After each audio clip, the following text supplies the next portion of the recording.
같은 것이 벗어져 다시 보게 된지라. 일어나 세례를 받고. 18절까지 있는 말씀입니다. 아나니아를 사용하시는 하나님이란 제목으로 은혜를 나누기를 원합니다. 하나님은 교회를 세우시고 세계 복음 전도를 위한 원대한 꿈을 가지고 계십니다. 이 모든 것은 사람을 세움으로 가능한 일인 것입니다. 하나님은 바울이라는 사람, 과거에 사울이라고 하는 사람을 세우시기 원하시는데 이를 위해서 많은 준비를 하시는 것을 알 수 있습니다. 스데반이 순교할 때 바울이 그 자리에서 옷을 지켰다고 했는데 총책임을 맡고 있었던 것입니다. 우리는 어떻게 생각해보면 스데반이 믿음이 충만하고 또 성령이 충만하고 지혜가 충만한 사람이었다고 했는데 그렇게 많이 칭찬을 해놓고 왜 한 번에 젊은 나이에 순교하게 하셨을까, 이런 생각을 할 수 있습니다. 헛된 죽음같이 보여지기도 합니다. 그러나 스데반은 바울을 세우기 위한 죽어가는 하늘의 미랄이었던 것을 알 수가 있습니다. 사울이 스데반의 순교를 이후에 아무런 변화가 없었던 것 같지만 그의 마음 가운데는 아마도 균열이 일어나고 있었을 것입니다. 돌에 맞아 핍박을 당하며 죽어가는데도 얼굴이 정말 빛나는 광채가 나는 밝은 얼굴로 죽었고, 또 저들의 죄를 다 용서해 달라고 할 수 없는 말을 하고 죽는 모습을 볼 때 사람이라고 한다면 그 마음에 움직임이 반드시 있었을 것입니다. 그리고 나중에 사도 바울은 고백하기를 나는 복음의 빚진 자다라고 이야기하는 것은 그가 핍박했던 많은 사람들, 또 그가 죽음의 지휘했던 스데반의 순교, 이런 것들을 생각할 때 나는 그들에게 다 빚진 자라, 이런 의미로 말했던 것을 생각해 보면 바울 안에는 이 순교자들을 통한 죽음을 통해서 마음에 많은 변화와 균열이 있었던 것이라 생각을 할 수가 있는 것입니다. 그러므로 스데반의 죽음은 헛된 죽음이 아니라 생명을 또 세계 복음화를 위한 큰 주춧돌을 놓기 위한 과정이었던 것을 우리가 알 수 있는 것입니다. 때로는 우리가 주님 앞에 헌신하고 수고하고 기도하지만 그것이 아무런 영향력을 나타내지 못할 때, 변화를 일으키지 못할 때 내 수고가 헛된 것인가, 이런 생각을 할 때가 있습니다. 그러나 하나님은 그것을 다 알고 계시고 반드시 그 일에 대한 결과를 만들어 주시게 되는 것입니다. 우리의 기도도 마찬가지일 것입니다. 아무리 기도를 쌓아 올려도 상황에 아무런 변화가 없는 것 같고 눈물의 강구지만 응답되지 않는 것 같아도 결국은 그 모든 기도의 향기가 하나님 앞에 올라가고 하나님의 면전 앞에 늘 머물러 있어서 때가 되면 그 기도가 응답되어지고 현실화되어지는 것입니다. 우리가 큰 바위를 깰 때 정을 여러 번 때려도 아무런 변화가 없는 것 같지만 그 내부 안에는 이미 균열이 조금씩 가고 있는 것을 우리가 알고 있습니다. 그리고 오늘 마지막 한 방을 쳤을 때 큰 바위가 쪼개어지고 갈라지는 것처럼 우리의 기도가 아무런 변화가 없는 것 같지만 그것이 결국은 현실을 변화시키는 귀한 미끄럼으로 자리하고 있다는 생각을 할 때 이루어지지 않는다 할지라도 우리는 계속해서 기도하고 하나님을 위해서 수고하고 헌신하고 봉사하고 전도하는 이런 사역들 멈추지 않고 계속해 나가야 할 것입니다.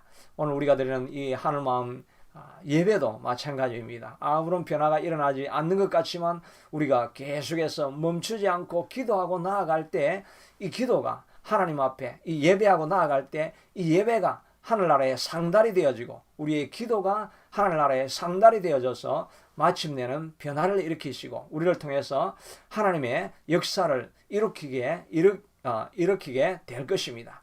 그러므로 하늘마음교회를 위해서 우리가 마음을 두고 우리의 많은 기도를 쌓아놓는 것을 멈추지 않아야 할 것입니다.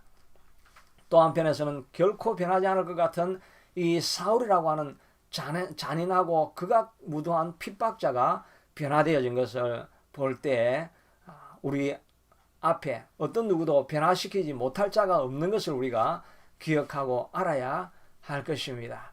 우리가 보기에는 마음에 바위와 같아서 전혀 움직이지 않을 것 같지만 복음을 전하고 기도하고 기다리고 인내하며 위에서 간구할 때 그 변화들이 반드시 일어나게 되고 하나님이 돌이키지 못할 자가 없는 것을 우리가 믿어야 할 것입니다. 우리 가족들을 돌아보면서도 때로는 변화되어질 수 있을 것인가 라고 우리가 포기하는 마음이 있을 때가 있습니다. 그러나 우리의 기도를 쌓아놓으면 사울을 변화시켰던 하나님께서 변화시키지 못할 사람이 없을 것입니다. 우리의 기도를 멈추지 아니하고 계속해서 하나님이 주신 마음을 가지고 생명을 전하기 위해서 포기하지 아니하고 계속해서 우리가 가족을 위해서 기도해야 할 것입니다. 변하지 않는 상황도 마찬가지겠지요.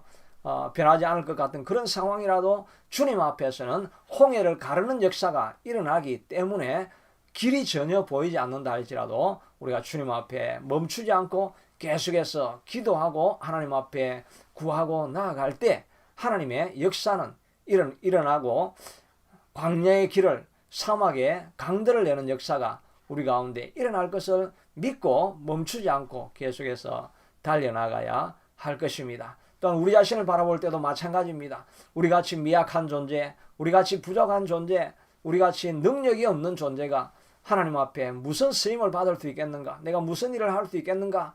이렇게 생각하는 것은 사단의 마음인 것입니다. 하나님께서 12제자를 불렀는데 다 세리와 죄인이었습니다. 또 갈릴리 바다에서 고기 잡는 어부였을 뿐이었습니다. 그들의 꿈은 너무나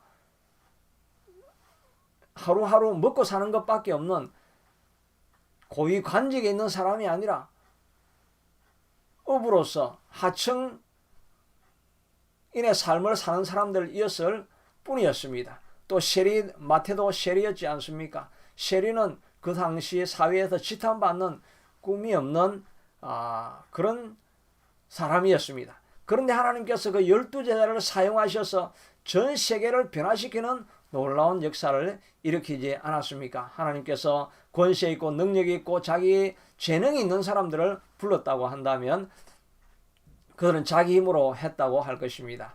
이렇게 낮고 미약하고 부족한 자들도 불러서 베드로와 같은 자를 어부를 세워서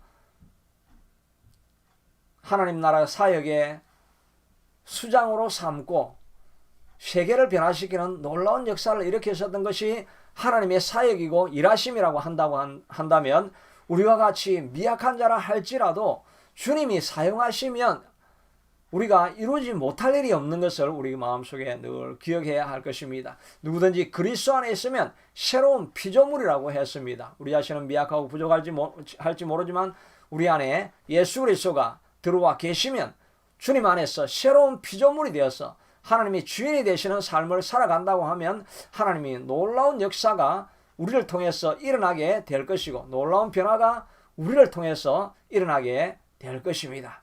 그러므로 우리 자신의 미약함을 바라보게 하는 것은 사단의 작전인 것입니다. 사단은 끊임없이 우리를 누르고 억압해서 지난주에도 실패하고 어제도 실패하고 반복적으로 실패하고 이루는 것이 없다라고 할 때 우리를 끌어내려서 일어나지 못하게 하려고 하는 것이 사단의 전략인 것입니다. 그러므로 우리는 하나님의 전신갑주를 힘입고 주님의 능력과 권능으로 우리가 실패했지만 의인은 7번 넘어지고 8번 다시 일어나는 자인 것을 알고 다시 한번 일어나서 하나님께서 우리에게 맡겨진 사명을 향해서 달려가는 것이 필요할 것입니다.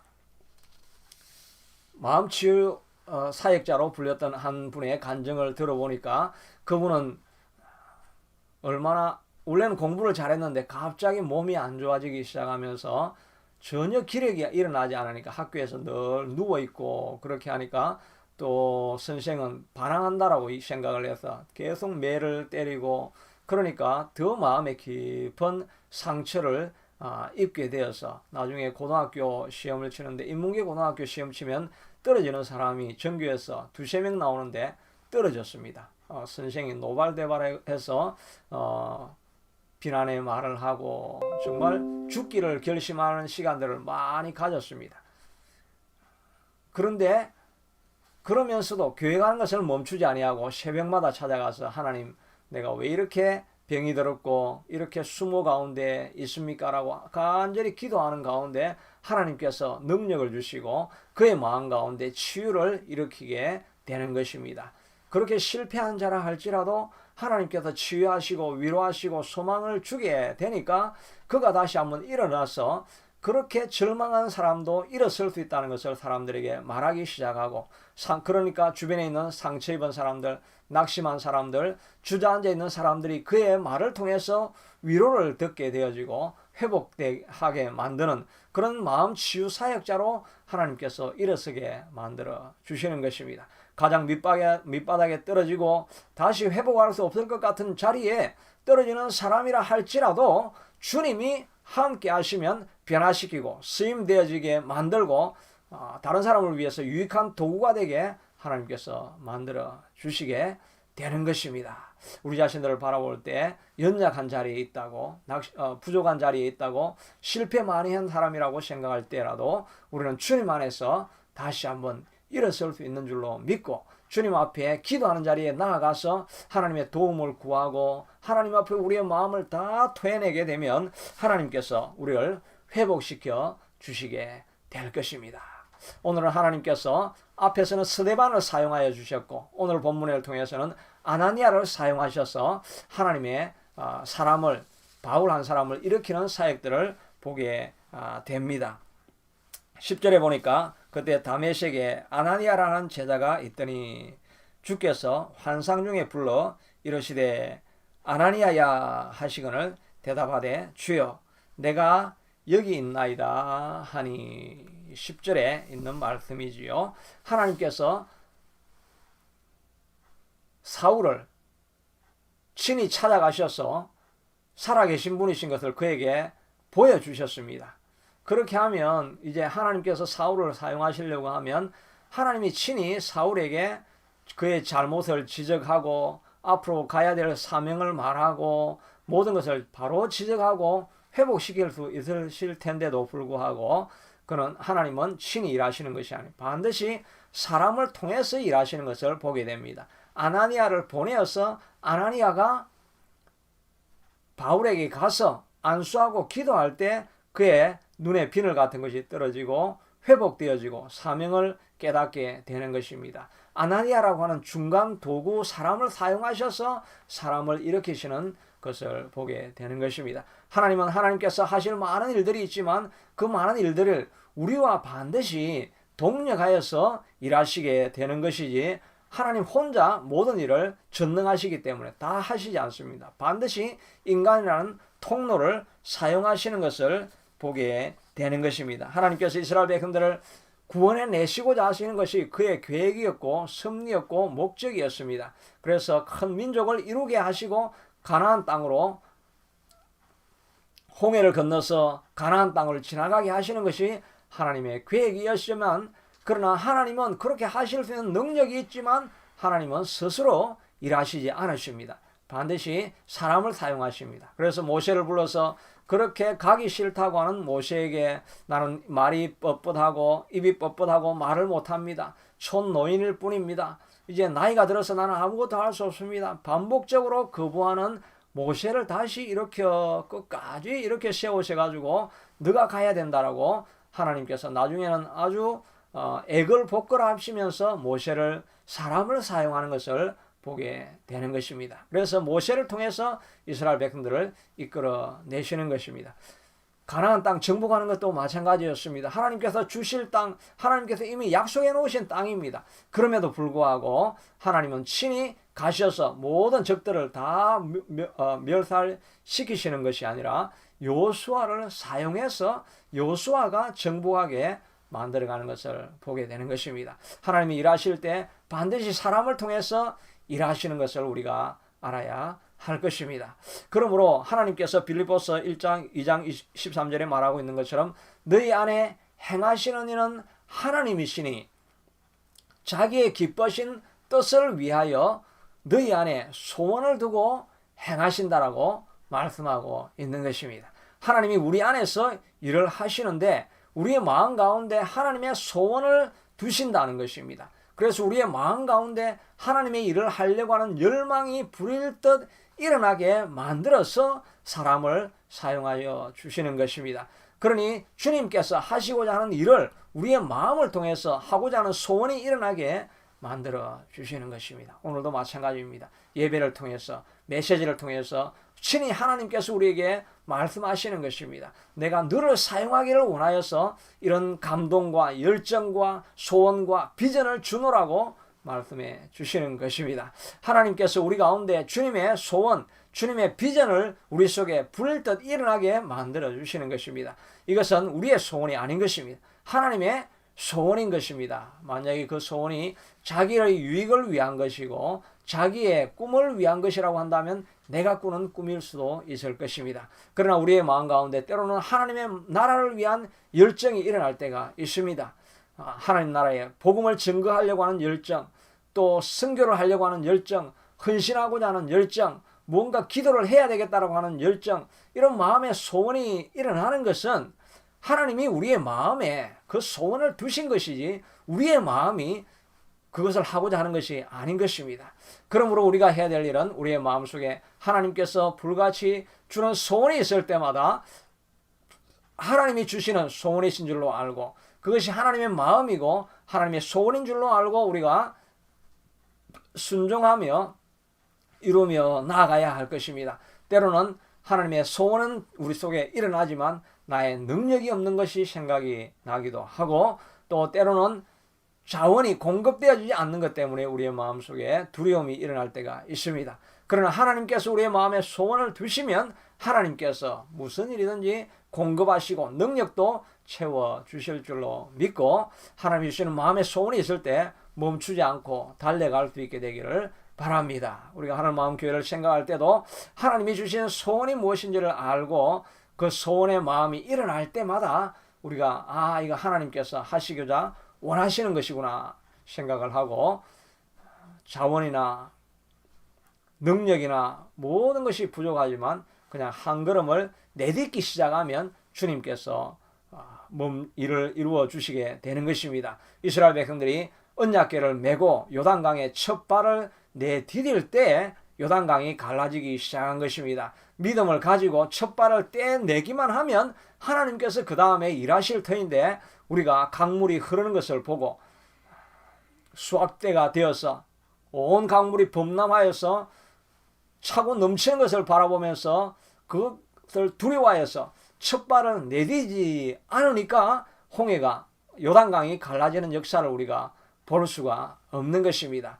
요단강을 바라보지 말고 하나님의 약속을 바라보고 첫 발을 내디디기 시작하여서 물속에 발을 딛기 시작할 때 하나님께서 요단강을 가르시고 우리가 상상하지 못했던 하나님의 기적을 통해서 하나님의 뜻을 이루어갈 수 있게 될 것입니다. 이 마음을 가지고 우리가 주님 안에서 일하고 나아갈 수 있게 되기를 바랍니다. 11절 말씀입니다. 주께서 이르시되 일어나 직가라 하는 거리로 가서 유다의 집에서 다수 사람 사울이라 하는 사람을 찾으라. 그가 기도하는 중이니라. 12절 그가 아나니아라는 사람이 들어와서 자기에게 안수하여 다시 보게 하는 것을 보았느니라 하시거늘. 하나님은 사울이 지금 어디에 있으며 무슨 생각을 하고 있으며 또 무슨 환상을 보고 있는지 하나님은 다 아시고 계신다라고 말씀하시고 있습니다. 그래서 이 모든 것을 다 드려서 아나니아가 움직이게 만들어 가시는 것이죠. 하나님은 우리가 어디에 있든지 무슨 일을 하든지 우리가 하고 있는 모든 일을 주님은 다 모르는 것이 없이 다 아시는 것입니다. 시편 139편에 보면 주께서 나를 살펴보셨으므로 나를 아시나이다. 주께서 내가 안고 일었음을 아시고 멀리서도 나의 생각을 통촉하시며 밝히 아시며 나의 모든 길과 내가 눕는 것을 살펴보셨으므로 나의 모든 행위를 익히 아시오니 여호와여 내 혀의 말을 알지 못하는 것이 하나도 없으시나이다. 주님은 우리의 생각도 아시고 앉고 일었음도 아시고 나가며 들어오며 출입도 아시고 무슨 생각과 무슨 고민과 염려를 가지고 있는지 어떤 비전을 가지고 있는지 주님께서 다 아신다라고 말씀하십니다. 이 지식이 내게 너무 기이하니 높아서 내가 능히 미치지 못하나이다. 하나님은 우리의 모든 것을 아시고 이해하시고 계신다 하는 것입니다. 그러므로 우리는 하나님 앞에 때로는 우리가 수고하고 때로는 주님 때문에 애매한 고난을 당하고 있을 때, 또 수고하였지만 아무런 소득이 없을 때, 헌신하였지만 돌아오는 것이 없을 때 하나님은 나를 이해하지 못하는구나, 하나님은 나를 기억하지 않는구나, 이런 생각을 가질 때가 있습니다. 그러나 주님은 모든 것을 아신다고 하셨습니다. 우리의 생각도 멀리서도 아시며 우리의 들어가며 나가며 아시고 우리의 하는 모든 일었음과 누움과 잠자리에 드는 것까지 다 주님이 아신다라고 말씀하고 있는 것입니다.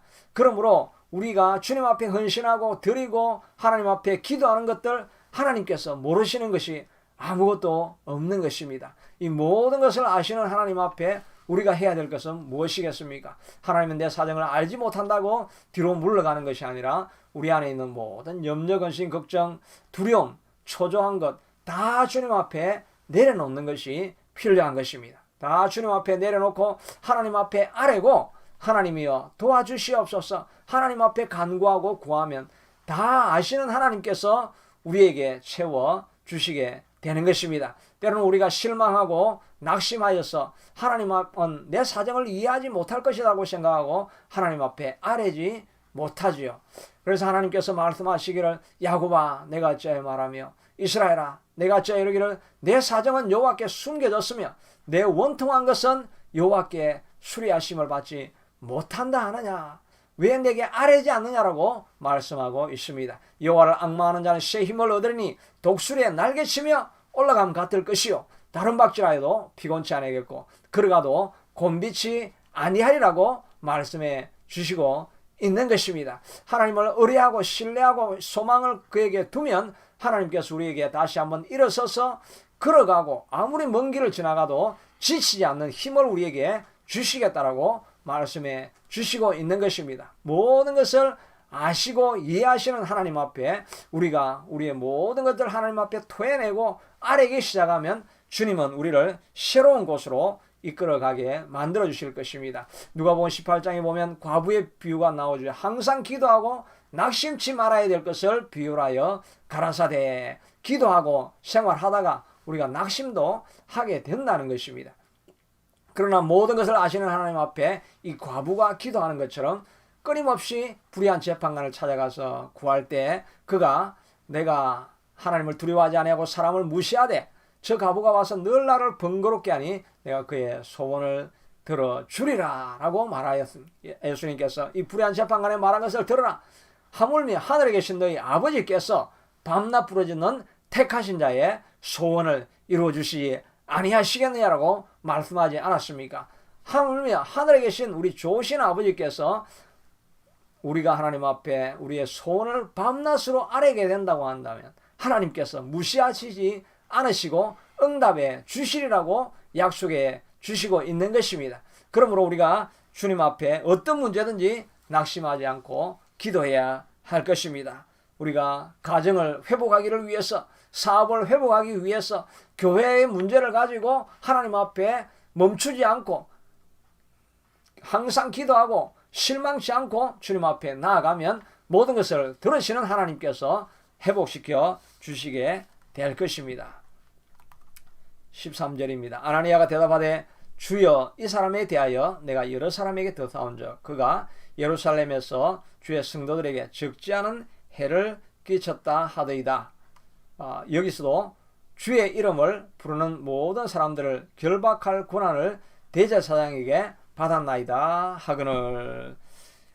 아나니아가 사울을 찾아가는 일은 위험천만한 일이지요. 사울이 얼마나 지독했는지 스데반을 돌로 죽이는 것을 총감독한 사람이었던 것이 다 알려졌습니다.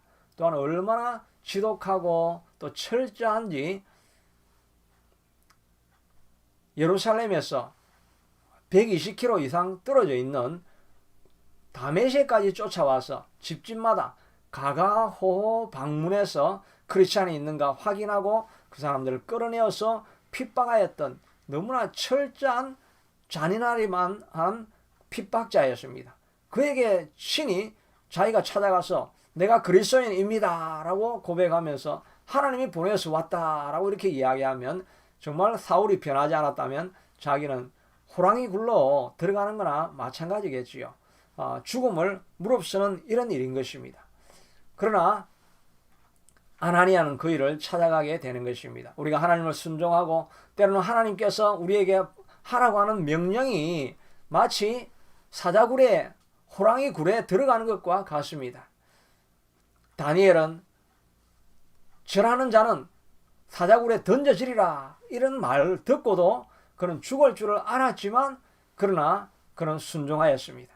하나님의 약속을 순종하고 기도하는 이 일은 마치 사자굴에 던져지는 것 같은 그런 리스크, 위험이 있게 되는 것입니다.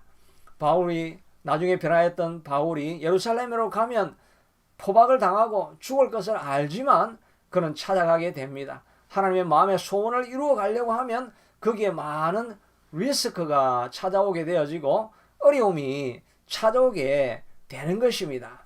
그럼에도 불구하고 순종할 때 하나님의 역사가 나타나게 되는 것을 우리가 보게 되는 것입니다. 그러므로 우리는 어려움들이 하나님의 말씀을 순종하는 것이 죽음의 길로 가는 것과 같은 그런 상황이라 할지라도 우리가 해야 될 일은 하나님을 신뢰하고 믿고 순종하는 것입니다. 순종하기 어려울 때라도 그냥 하나님은 일하실 것이다 라는 것을 믿고 순종하고 나아가는 것입니다. 다니엘의 세 친구가 절하지 않으면 불문불에 던져질 것을 알고도 그냥 하나님이 살아계시니 순종하겠습니다 라고 순종하고 나아가니까 상상하지도 못했던 역사가 일어나지 않았습니까? 우리가 해야 될 일은 순종하는 것입니다. 주님만을 또한 의지하는 것입니다. 다윗이 전쟁할 때 보면 나중에 사무엘하 8장 많은 승리를 가져올 때였습니다. 전쟁에서 블레셋도 이기고 모압도 이기고 북쪽에 있는 유브라데스 강 가까이에 있는 소바 왕국까지 다윗이 빼앗게 되어집니다. 너무나 크게 국토가 확장되어지고 가는 곳마다 승리를 하게 되지요. 그런데 소바 땅을 점령하고 난 이후에는 특별한 일을 한 것이 그는 모든 병거들을 다 붙잡아 왔지만 그 말들의 발에 힘줄을 끊게 되는 것입니다. 힘줄을 끊으면 아무리 기병이 있고 또 수레가 있고 마차가 뒤에 있다 할지라도 발에 힘줄이 없으면 뛰지를 못하죠. 무용지물이 되는 것입니다. 발에 힘줄을 끊었다는 것은 내가 병거를 의지하지 않겠다. 오직 하나님만 의지하겠다는 마음의 태도인 것을 볼 수가 있습니다.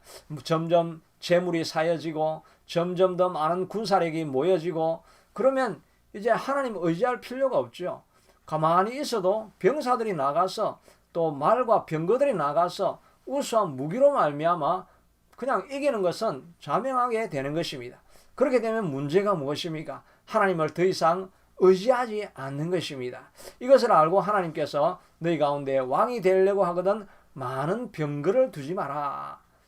왕이 되거든 하나님만 의지해야지 병거를 의지하지 않게 되도록 병거를 많이 두지 말라고 말하고 신명기에서 부탁하고 있는데 다윗은 군사력이 늘어나니까 혹시 내가 하나님을 의지하지 않는 그런 존재가 되는 것이 아닌가 말에 힘줄을 다 끊어버리게 되는 것입니다.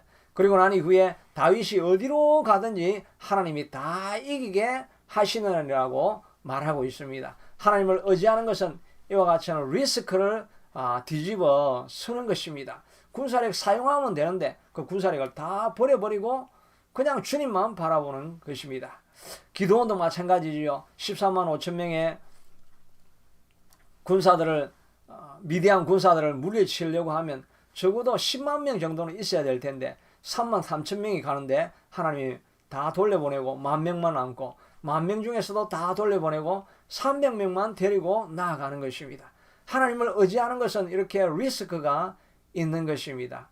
망하는 길로 가는 것 같은 그런 상황입니다. 그럼에도 불구하고 내가 주만 의지합니다 라고 생각을 하고 주만 붙들고 나아가면 300명으로도 13만 5천 명을 이기게 만들어 주시게 되는 것입니다. 우리가 두려워해야 될 것은 하나님을 의지하는 마음을 잃어버리는 것입니다. 하나님의 능력을 신뢰하는 것을 잊어버리는 것입니다. 하나님의 능력을 신뢰하고 나아가면 하나님께서 나머지 모든 것을 책임져 주시게 된다는 것입니다. 우리가 하나님을 의지하지 않고 물질이나 건강이나 힘을 의지한다고 한다면 두려워하는 마음을 가지고 오직 주님만 의지합니다. 주님만 바라볼 수 있는 힘을 내게 주시옵소서라고 기도하는 것이 필요할 것입니다. 17절에 보면 아나니아가 떠나 그 집에 들어가서 그에게 안수하여 이르되, 아나니아는 끝까지 순종하고 나아갑니다. 리스크가 있는 줄도 알고 죽을 수 있는